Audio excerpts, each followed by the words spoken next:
सपा सांसद रामजी लाल के घर पर तोड़फोड़ का जो मामला है उसमें आगरा में करणी सेना के प्रदर्शन को लेकर 2 एफआईआर दर्ज की गई हैं। हंगामा और तोड़फोड़ करने के मामले में 2 एफआईआर हुई हैं। एक एफआईआर रामजी लाल सुमन के बेटे ने दर्ज करवाई है।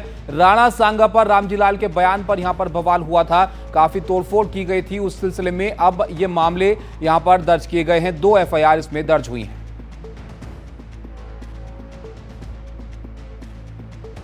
तो ये तस्वीरें भी आप देख रहे हैं। करणी सेना ने विरोध जताया था इनके द्वारा दिए गए बयान को लेकर। राणा सांगा पर एक टिप्पणी रामजी लाल ने की थी, उसका विरोध यहां पर लोग कर रहे थे। उसमें तोड़फोड़ की गई थी, जिसमें अब 2 एफआईआर यहां पर दर्ज की गई। रणवीर हमारे साथ जुड़ रहे हैं, हमारे सहयोगी। रणवीर बताइए, कौन कौन लोग हैं इस एफआईआर में जिनके खिलाफ ये एफआईआर हुई है? 2 एफआईआर हुई है, उसमें एक एफआईआर रामजी लाल सुमन के बेटे रणजीत सुमन की तरफ से की गई है और इस एफआईआर में सैकड़ों की अनियंत्रित भीड़ का जिक्र किया गया है। ये लिखा गया है कि सैकड़ों ऐसे लोग जो घर पर आने की और बलवा करने की कोशिश कर रहे थे, उनके खिलाफ मामला दर्ज हुआ है। लेकिन एक जो एफआईआर पुलिस की तरफ से हुई है, पुलिस की एफआईआर में ओकेंद्र सिंह राणा और उनके साथ कुछ अज्ञात लोगों के खिलाफ, यानी एक नामजद और अज्ञातों के खिलाफ ये मुकदमा दर्ज किया गया है। कल आगरा में हरिपर्वत स्थित रामजी लाल सुमन के घर पहुंचने की कोशिश में करणी सेना के कार्यकर्ताओं ने गाड़ी से पुलिस का बैरिकेड तोड़ा, कुर्सियां तोड़ी, घर पहुंच करके घर में घुसने की कोशिश की। पुलिस ने जब रोकने की कोशिश की तो उन पर भी पथराव किया और उनके साथ भी मारपीट करने की कोशिश की और पुलिस को फिर हल्का बल प्रयोग करके उन्हें वहां हटाना पड़ा था। तो ऐसे में अब ये 2 एफआईआर दर्ज की गई है कि जिस तरीके से ये कल हंगामा किया करणी सेना के सदस्यों ने, उसके बाद एक एफआईआर रामजी लाल सुमन के बेटे जो पूर्व विधायक भी हैं रणजीत सुमन, उनकी तरफ से सैकड़ों अज्ञात के खिलाफ दर्ज कराया गया। वहीं ओकेंद्र सिंह राणा जो कि करणी सेना के नेता हैं, इनके और कुछ अज्ञात लोगों के खिलाफ पुलिस ने भी मुकदमा दर्ज करके अब लोगों को चिन्हित करना शुरू कर दिया है।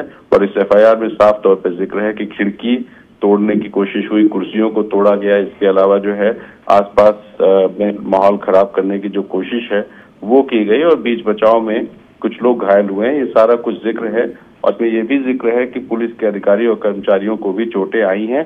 तो ओकेंद्र सिंह राणा जो इस पूरी भीड़ की अगुवाई कर रहे थे, वो अपने साथियों के साथ बिना किसी सरकारी अनुमति के, बिना परमिशन के वो भीड़ इकट्ठा करके लोगों के साथ हाथापाई, पुलिस के साथ हाथापाई और मारपीट करते हुए सांसद के घर जाने की कोशिश कर रहे थे और इस दौरान गाड़ियों को भी तोड़ा था और हंगामा भी किया था। तो इसको लेकर मुकदमा दर्ज करके अब कार्रवाई पुलिस शुरू कर रही है।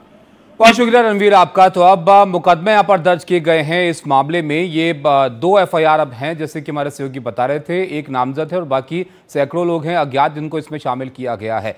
लेकिन ये पूरा मामला जो है वो भी आप जरा समझिए, राणा सांगा पर ये विवाद आकर हुआ क्यों? यहाँ पर एसपी सांसद हैं रामजी लाल सुमन, उन्होंने एक बयान दिया जिसका ये विरोध यहाँ पर कड़ा विरोध लोगों ने जाहिर किया और इस सिलसिले में जो करणी सेना है वो यहाँ पर पहुंची और हंगामा उनकी तरफ से किया गया। 21 मार्च को रामजी लाल सुमन ने राज्यसभा में दरअसल ये बयान दिया था, जिसको लेकर ऐतराज लोगों ने जताया। एसपी सांसद ने राणा सांगा को गद्दार कहकर बड़ा दावा किया था और इनकी तरफ से यहाँ पर रामजी लाल सुमन की तरफ से बाबर की औलाद शब्द का जवाब दे रहे थे लोग और यही एक मामला था जिसको लेकर एक बड़ा विरोध जो है वो हुआ और नौबत यहाँ तक पहुंची कि करणी सेना इसका विरोध करते हुए आगरा तक पहुंच गई और फिर जो मामला आपने देखा वो देखने को मिला, तोड़फोड़ वगैरह की गई। इसमें अब 2 एफआईआर यहाँ पर दर्ज की गई हैं।